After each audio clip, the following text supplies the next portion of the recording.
Hello everyone, Sidney St. James, and welcome to Season 5, Episode 4. In this episode, I'll do what I promised you on my last episode, and that is show you what I use myself on my novels and when I come time to editing them. And this is, I guess I didn't speak about it last time, but before I go in to what I recommend and how to use it, I want to talk to you a little bit more about editing and how you should really be cautious. When I say cautious, one of the biggest mistakes that would-be authors make is that they edit their book themselves by hand and they publish it. And it's really a bunch of junk when you do that. I'm going to show you an example today. Now, I've written 50 or better than 50 novels, and I use editing software. And why? Because I go back in there and I edit it by hand first, thinking, okay, I've done a pretty good job. But when I put it through my editing software, I'll find as many as 2,000 mistakes in one document. So editing, again, is a priority. Now, if you're like me, what did I do on my first book? And this is where you have to be cautious. On my first book, as a matter of fact, hang on one second.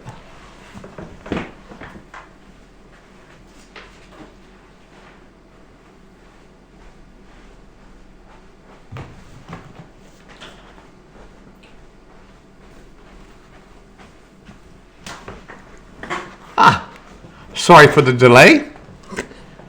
Right here in my hands is the book I talked to you earlier about. And it's called Adversity. Look at this. Now, in Adversity, I took this document and I took it down to the local print shop. I think it was Office Max, Office Depot, or somewhere. And while I was there, I had them take this and bind it. And they did. They printed it and bind it and made me 3 copies. One, I edited. The other one, my wife edited. And the third one, my daughter edited. Now, when you get folks to help you, you don't go about 4 or 5 houses down to a stranger's house you don't know and walk up to their door, knock on their door, and hand them this document, okay, to edit. You just wouldn't do it. So what do? You give that document to someone you care about, someone that loves you, and someone that has an interest in what you're doing. That's just what I did. Well, this is my first novel. I got the novel back from my daughter and from my wife. There were red pencil marks all over the document. Now, I shouldn't have, but I did. I got rather disappointed, upset, wanting to say, okay, so I understand. I'm not a writer. Okay, I'm not a writer. I was ready to take that book I just showed you, close it up, and forget about it. Well, the reason I got upset was because they were telling me the truth about something that I didn't want to believe. I thought I had a great novel. I'd already edited it. How could they find mistakes like that? They did, and they scratched through that document, both of them, my daughter and my wife, handed it back to me, and guess what? They did it because they loved me. I'm either the dad or the husband, and they were trying to help me. But that first initial response was, okay, I'm just not going to write. Or I just do it myself. Or I don't know what I was thinking back then, but did you know that wasn't the first time? So along the way in my 4th or 5th novel, I got a review out on Amazon. And it came from an English teacher. And the English teacher told me, Sidney St. James, my high school students can write better than this. You mix your tenses up, either in the present tense or the past tense. And I looked at that review and it had 1 star out there. Now, I did get a lot of, 4 or 5 star reviews, but that one review, again, it was back to, what in the heck does he know? I got so upset with his review, I just had to stop writing for 3 or 4 months. But again now, today, I appreciate the reviews that are somewhat negative. Because when I look at those reviews, they help me to become a better writer. I understand that now. And people that I help, people that write me and ask for help, someone just the other day, writing a little short novella, and they said, I went to them, I told them what they needed to do and what grammar checking program and what publishing program, and gave them some ins and out tips on to get that first book published. Well, his girlfriend sends me an email and says he got rather upset with her because when she edited it, he said, you really need to work on this and this and this. He took offense, just like I took offense many years ago. So I wrote him and told him during the editing process to make his book, the first one he was writing, so important that he should listen to what his girlfriend was telling him and go back to the drawing board and look at his document and try to make those corrections. This will make you a better writer. Now, today, my books go through a 4-step process. The first editing process. Now, you're going to see in the document that I show you, it's a new book that I'm writing right now. The title of it is Checkmate. And I type. When I went to college, I know this is off the story a little bit, but when I went to college, I took some elective courses, 2 of them, 101 and 201 typing. The real reason I took typing was it was 29 girls in my class and I was the only guy. Seemed like a pretty easy thing to me. But guess what? I didn't take it really to learn. I was just growing up, you might say, when I was young. However, that is probably the best class I've ever taken when it comes time to writing books, because I can type 90 words a minute now with both hands. Not like you see so many people typing. Now, I do make mistakes when I type at 90 words a minute, especially when it's coming from my head. So when you go in there, the first editing process is nothing. You just write it raw like you do it. Then you go through and you let Microsoft Word edit it. Then you go through and you let Grammarly, that's what I'll be showing you. You let it check it. Then you go through, and once you get it to where you really like it, and before you publish that ebook or that paperback, you go ahead, and I'll teach you this in this series, you do an audiobook. I can't tell you how many mistakes I find when I narrate my own audiobook. So I fix them when I run into them. And then when I actually go to publish the ebooks and the paperbacks, they're that much more polished. So today, let me go ahead and get in to what I really use to edit my novels, and that is Grammarly. Be right back.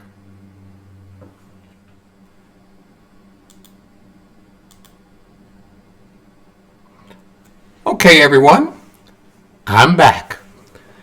In this recording, episode 4, I'm going to talk about how to edit your manuscript by using a program called Grammarly.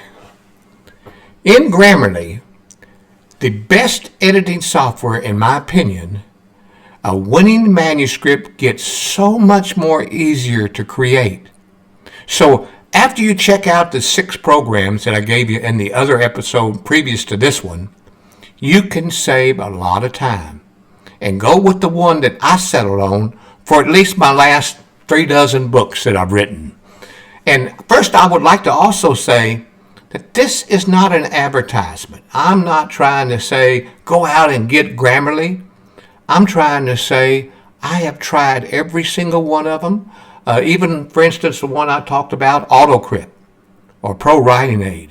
I used each one of those for a year. And then I tried Grammarly.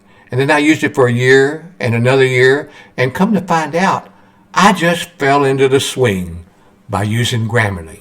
So today, that's what we're going to talk about. On your screen, you'll see a document that I have up there. And in that document, I'm going to do a grammar check. Now, Grammarly is a separate program. You can go out to the internet. You can find Grammarly, easily done. And after you find it, it gives you instructions, especially in my case right now, when I'm doing Microsoft Word, how I can take Grammarly, download it, and add it into my Word document. That's why you see right here on the screen, Grammarly is right up next to Help and View and Review and so forth. Now, the document I'm doing right now, like I was talking to you earlier, it's a book called Checkmate. Now, to take you off on Checkmate, now Checkmate is in what I call the first state. It's not been edited. It's in the raw. You're going to see lots of mistakes, but this is only about, 4 or 5 paragraphs or so of the book on one of my chapters, just so you can get the feel of how easy it is to use Grammarly for checking your document. Now, over here on the left is a little green button. This is Open Grammarly. So when you actually come, now sometimes if you leave it open, you'll get back into the document and it stays open. In this case, Grammarly is here. Over here, I want to open up Grammarly to check my document that you see on the screen. And there it is. Now in this document, you'll see the document on the left and the document on the right. Now one is Grammarly right here. So this pulls up just like spell check pulls up with Word. And if we look at the first part of the document, it's pretty clean. But the first thing it finds is, yet often, manuscript editing applications come with a price tag for the advanced options. Now, you look at that and say, okay, what has Grammarly found? It's found a way to help me make my writing smoother. So I'm going to click on that over here. Now this gives you what Grammarly says would read smoother. Instead of what that screen is showing now over there, it says, yet manuscript editing applications often come with a price tag for the advanced options. Now it says everything that I just said, but it reads so much more smoother. So in this case, I want to accept what they're telling me. So they're going to get rid of the word often, put often over here, and I'm going to click on replace this version on my document. There, bingo. Yet, manuscript, so forth, so forth. Now, you go along in that same statement, and it looks at that what it just said, and it said, okay, let's change it a little bit more, because I kind of broke into you want to know right here. Well, I've got to kind of tie that to the other sentence. In this program, it says add the word therefore you want to know. So in this case, I like that idea. They'll present you with the idea all the time, and soon you'll see where I will not accept their idea. But I replace that. That's good. Now it finds the advanced options. Now if you look at that, the price tag for the advanced options, I have no idea myself while I'm looking at it. I want to click it here.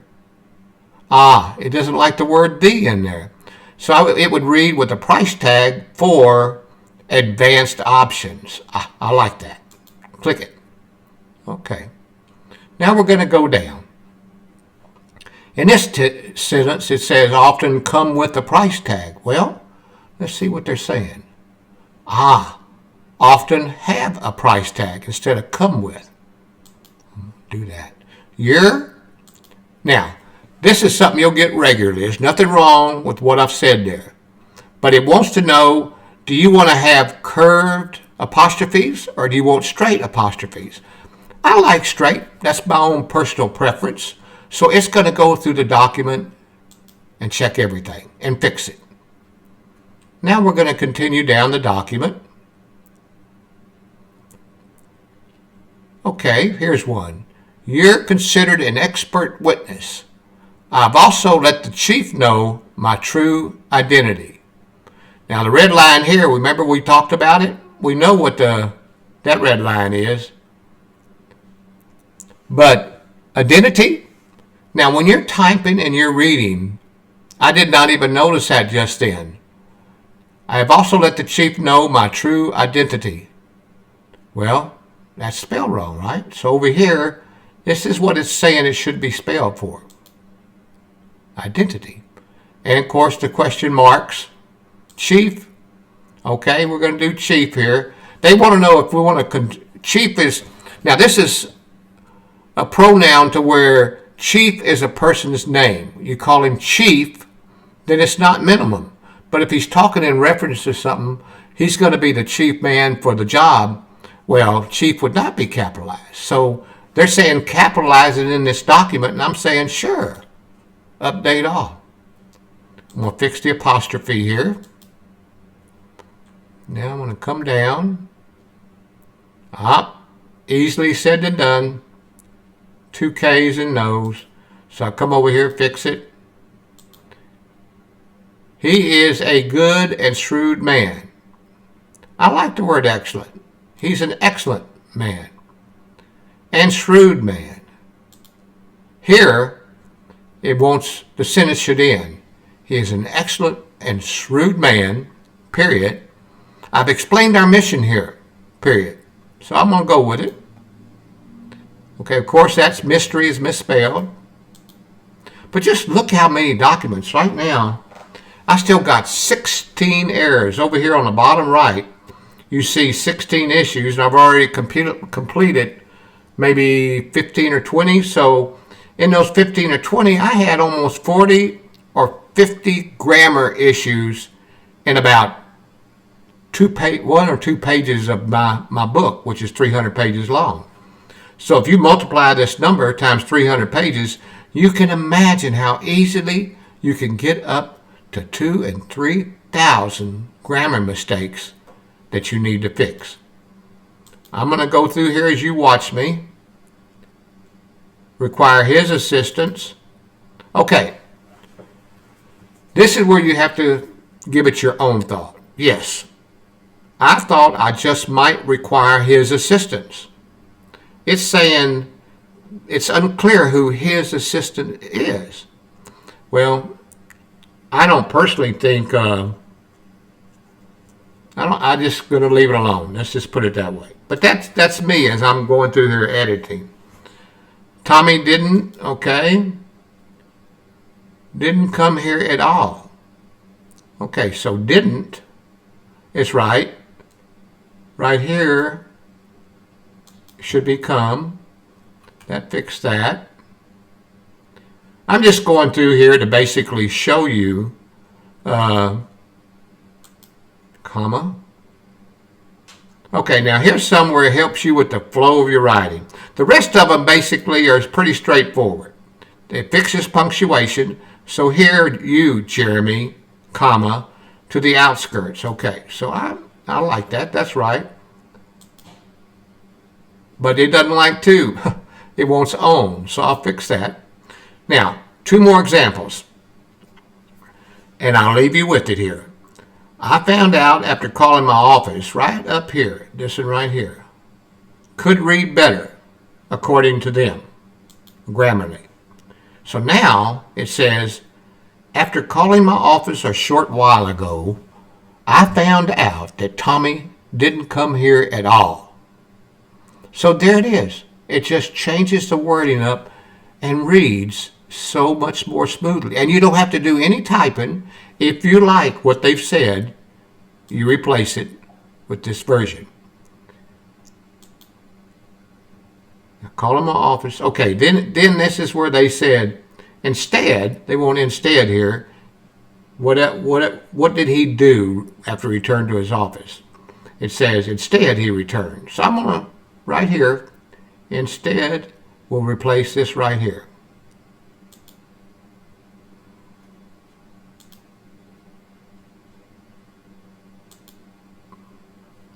Okay. This is another one that helps you write smoother.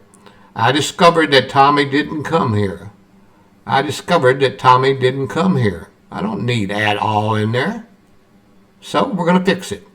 Replace. So you do this throughout the entire document.